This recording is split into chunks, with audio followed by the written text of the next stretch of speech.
Welcome back to Autoscoop. Honda Motorcycles introduced its all-new 2023 adventure motorcycle, Honda X-ADV.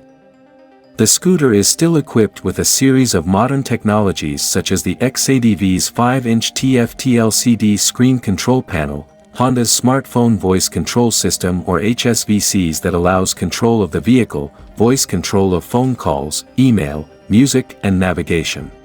Both the vehicle's design and capacity remain unchanged. Honda X-ADV 2023 is equipped with a 745 cubic centimeters, liquid-cooled, parallel twin engine, combined with a 6-speed DCT or dual-clutch transmission. The engine block produces 57.8 horsepower at 6,750 rpm and 69 Nm of torque at 4,750 rpm with Euro 5 standards.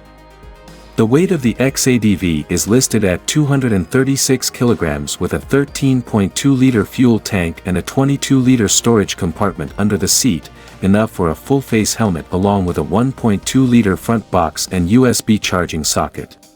Dual-channel ABS is standard on the X-ADV, twin 296mm disc brakes with 4-piston calipers at the front, and 240mm disc brakes with a piston compressor at the rear. In addition, other vehicle amenities include smart keys, emergency stop signals or ESS when braking suddenly in self-destructing turn signals. Honda X-ADV 2023 has 4 driving modes including Standard, Sport, Rain and Gravel and a selectable torque control system or HSTC. 2024 Honda X-ADV 750 is offered with an estimated price of $15,200 or about $834,000 in Philippine peso.